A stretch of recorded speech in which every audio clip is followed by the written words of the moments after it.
Okay, let's first repeat a couple of things from the fixed float installation instructions video, which I will leave in the description box below. Let's just repeat the most important things, just list them, but we're not gonna explain or debate them. If you wanna get more detail about these things, check the fixed float installation instructions video. But here is what you want. For mainline, what you want is monofilament with diameter from 0.14 millimeter to 0.20 millimeter. You can use braid, but it will make your life miserable. Also, for me, braid completely murders the joy of fighting the fish. That's a whole topic for another video, but just go with mono. It is the cheapest and the best at the same time. That's tip number one. Tip number two. Thou shalt not use split shot on the IFISH float rigs. First of all, if you put a split shot, it will sink any of my floats right away. My floats are tuned to be used with my jig. If the float says 1.25 gram capacity, the jig should say on the package 1.25. If the float says 1 gram, the jig should say 1 gram. If the float says 1.5 gram, 1.5 gram floats are coming in July. You should use 1.5 gram jigs with those. No split shots. Even if you can fit a split shot and the float doesn't sink, because the split shot is metal and the monofilament is nylon, when you crimp it around your fishing line, it creates a flat spot in the fishing line and it creates a permanent weakness. Also, don't use any swivels when you make the IFISH float rig. Fixed or sliding float, don't use swivels. They're not gonna work well with my floats. Pretty much the only thing that you want on your float rig is a float, main line, and a jig, a matching jig. This is in abstract all that you want. Float, mainline, and a matching jig. Now, leader, as you see here, leader is nice to have, but I don't think as many people believe that leader helps you catch a lot more fish. The reason I actually like leaders is when you snag and you break, if you tied a leader that is thinner than your main line, it's the leader that will break. And even if they are the same strength, the line is supposed to break from the knot. It doesn't happen always, but it's supposed to break from the knot. And that way you only lose your jig, beautiful as this one might be, but you would only lose your jig and you can still recover your float. Okay, time to install the sliding float. This here is your main line going to your fishing rod that way. So grab the end and run it through the metal eye just like you would do it on the fixed float. The metal eye is exactly the same. Everything is the same on the two floats. The body is the same, the antenna is the same, the metal eye is the same. This thing here is the only difference between the two floats. The fixed float, or let me say, the sliding float has two eyes. There is a, let me see how I can show it to you. There is a second eye here on the stem. Do you see it? So the line should go through a second eye. The line should go through the first eye that is metal, and after that it should go through the second eye. On the fixed float there is no two eyes. There is no second eye here. There is just plastic tubing, but when you put the line through the tubing here, it will not slide. It will stay fixed. That's what makes it fixed. And this thing here is what makes it sliding. So let's get the main line again and just run it through both eyes and show you how it will slide. I need to look around the camera because I cannot see very well through the camera. We ran it through the first eye. Now we run it through the second eye. And there you have it. The sliding float is installed on the main line. Of course, right now there is nothing holding it up or down, so it will slide without limit. But for right now, the float is installed. Let's also install the jig. Like I said, no swivels, no split shots. All you do is get your jig. If your jig is tied on a leader, that's up to you. I like to use leaders that are slightly thinner than the main line. That way, if I snag, it will break from the leader and I can still retrieve my float and then just join the two lines. I use uni knot, but you can join the two lines with any knot you like. And there it is, folks. The sliding float is installed. The jig is installed. It is tied to a leader and the leader is tied to the main line. The leader is a little bit thinner than the main line. We don't have any split shots. We don't have any swivels. We just have a 1.25 gram jig and 1.25 gram float. And the only thing that is left is to put some stop knots that will restrict. Right now the slip float, the sliding float can slide all the way up and all the way down. There is no limit to how far it can slide. So let me show you the type of knot that I use to limit the sliding float. What you want for stop knots is some line with diameter from 0.30 millimeter to 0.40 millimeter. And it doesn't matter how cheap it is. The diameter of the line is what is the most important. And I know in America not all spools show the diameter in millimeters, but because you want the cheapest line you can find, you can get it from eBay. And when you buy Chinese line from eBay, it usually shows the diameter in millimeters. Now 0.30 is the minimum diameter that is required because less than 0.30 might go through the eyes of the float. It might not, depending on how much tag ends you leave around the knot, but 0.30 is the minimum required diameter. And on the top end I say up to 0.40 because after that your stop knot will be unnecessarily fat. Remember, the stop knot will have to run through the guides. Why do you want a big knot that is hitting the guides for no reason? The only thing you need is 0.30 millimeter. After that, all of the extra diameter, it will be just hitting your guides and restricting your distance for, like I said, no reason. Now, I'm not going to show you the label of this line that I'm using because it really doesn't matter. I'm serious. The cheapest line you can find on eBay with diameter from 0.30 to 0.40 millimeter will do. Now this line here is braid and I have used braid all of my life and I'm comfortable with braid. I know how much to tighten it and I like how it feels up and down. But I saw Richard Jean in recent videos is using monofilament for tying these top knots. And let me tell you, if Richard Jean is using monofilament, you can use monofilament too. So if you don't, I have never done it and I probably never will do it because this spool that I have here will last me a lifetime. And I just know exactly 8 wraps of this braid give me the perfect consistency and the perfect resistance. But if you don't have any kind of braid at all with that kind of diameter and you don't want to spend, $7 or $8 to get some from eBay, you can use mono.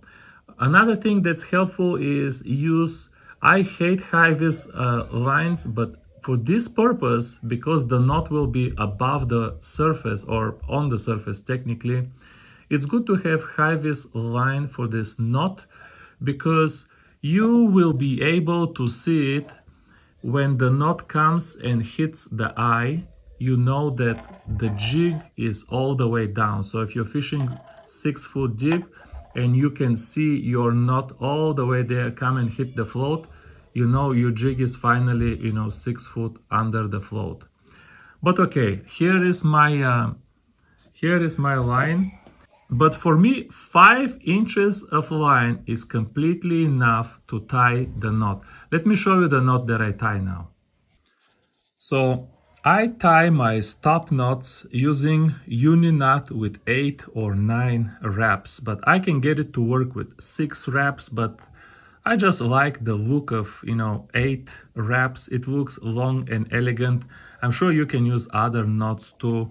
I just use uni knot for everything, and I'm not kidding. I tie my jigs with uni knot. I connect leader with main line with uni knot. I put stop knots with uni knot. That's the knot that I can tie the fastest, and I'll show you here on camera how fast I can tie it. Here is the blue line, kind of parallel to my main line. So grab one end, turn it around, make like a circle, and just put 8 wraps. Look at this, put 8 wraps inside the circle and around the main line. So the wraps are around the main line, 8 wraps.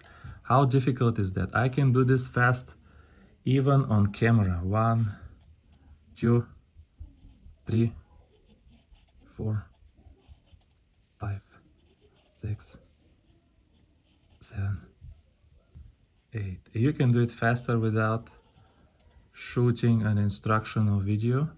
But okay, here is my 8 wraps, here is my knot, and now all you have to do is cinch it. Here is the moment where everybody shrugs shoulders and thinks, here comes the saliva. Don't worry guys, I'm not gonna gross you out like everybody else with the salivas.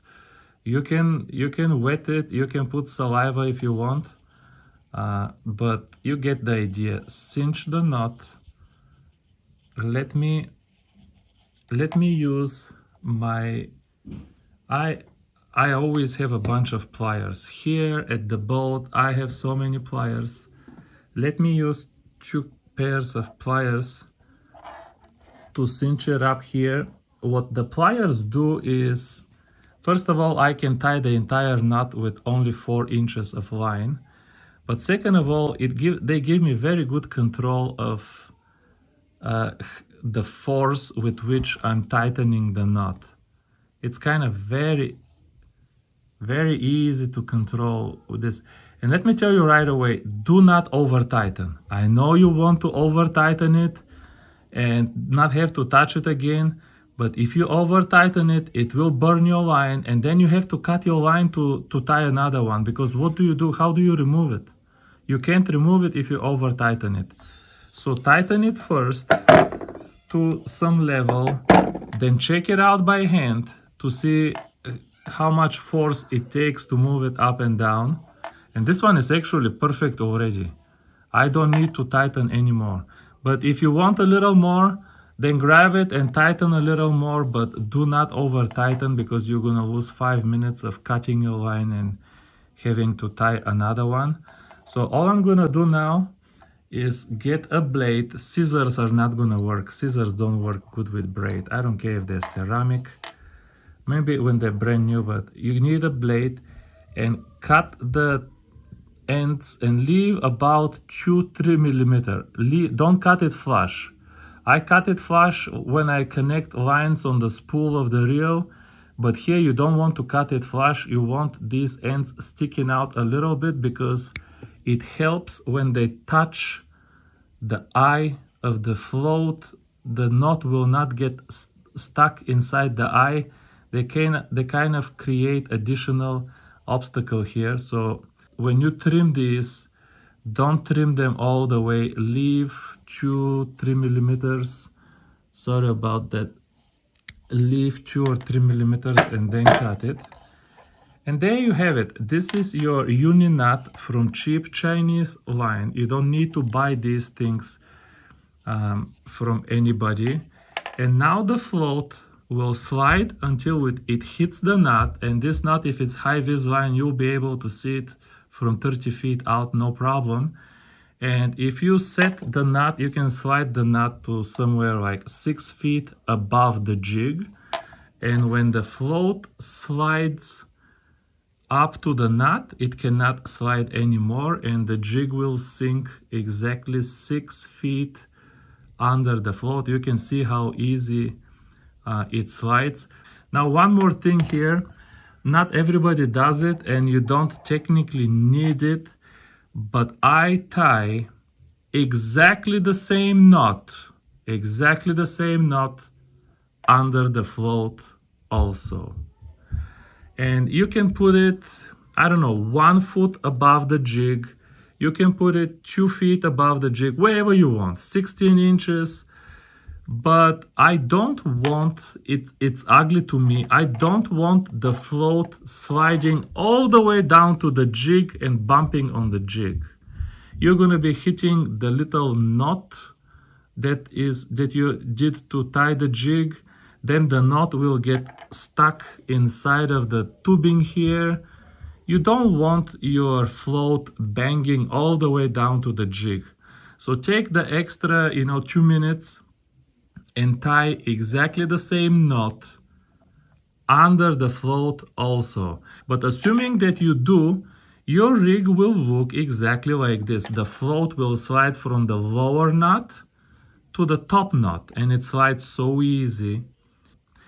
And that's all you need to know for tying the sliding float rig. Now I'm going to give you a couple of tips though. You don't need it for the rig. It's just tips that I have from my experience. So I told you to tie another knot under the float, so the float doesn't slide down all the way to the jig and bump the jig. But I actually don't tie a knot under the float. I use these things right here. I just didn't want to recommend you go and buy some more stuff. You do not need these, but they save me 2 minutes from tying a second knot. And I also like the fact that they are soft silicone, and when the float bumps on them, it kind of softens the impact a little bit. So I really like putting these under the slip float, and this way when the float is sliding down, they're really easy to install. But you probably know and don't need me to waste one of them just to show you, but I will waste one of them just to show you. You run the line through here and pull it out, and it slides onto the line. So it's on the line now, and you can slide it all the way down to where you want, like 1 foot above the jig. Now when the float is sliding down, it will stop at this nice rubber stopper here. So I like this thing. They're very cheap. I will have them, by the way, in a few weeks in my shop too. And I promise you, if I have them in my shop, they will be cheaper than Amazon and probably cheaper even than eBay. But here is the thing about these rubber stoppers. You can only use them under the float. You can only use them under the float. Don't try to use them above the float. It doesn't work above the float. Just one last thing, and I'm gonna let you go, but it's kind of important. It's kind of very important actually. Remember, the only difference between the fixed float and the sliding float is this eye right here at the bottom of the float. Here is the fixed float. The fixed float has the eye on top, but it has 2 pieces of silicone tubing on the bottom. This is the only difference between the 2 floats. Now, if for whatever reason you don't want to fish with a sliding float anymore, let's say you went to another cove and the other cove is a lot shallower, and you're going to be fishing only 4 or 5 feet deep, and you don't need a sliding float If for whatever reason you don't want to fish with a sliding float anymore and you want to switch to a fixed float, all you have to do is get your fixed float, take out one of the pieces of tubing from the fixed float, because the fixed float needs only one piece of tubing. The second piece of tubing, I don't know if I told you, but the second piece of tubing is extra. I just put it a second piece on the float, guys. If the first one tears, you have a spare. But the other thing that you can do with the second piece of tubing is notice how the eye is not all the way at the bottom. If you are gonna use this float only as a sliding float, you can cut the stem from here. You don't need the extra stem. You can cut the extra stem from right here. I left a few millimeters extra just for this purpose that I'm gonna show you right now. Let me first put the float on the line. You probably know where I'm going. Mitch Hedberg was my favorite comedian of all time. He still is, by the way, even though he passed from drug overdose, but in those years that was common. But okay, see, the float is installed, and you know what, I don't want to fish with a slip float anymore. I got tired of this slip float business. I want more control. It doesn't matter the reason. You want to fish with a fixed float now. Well, all you have to do is get the piece of tubing from one of your fixed floats and put it on the line. Put it on the line and slide it on your sliding float, and voila, you have an absolutely perfect fixed float.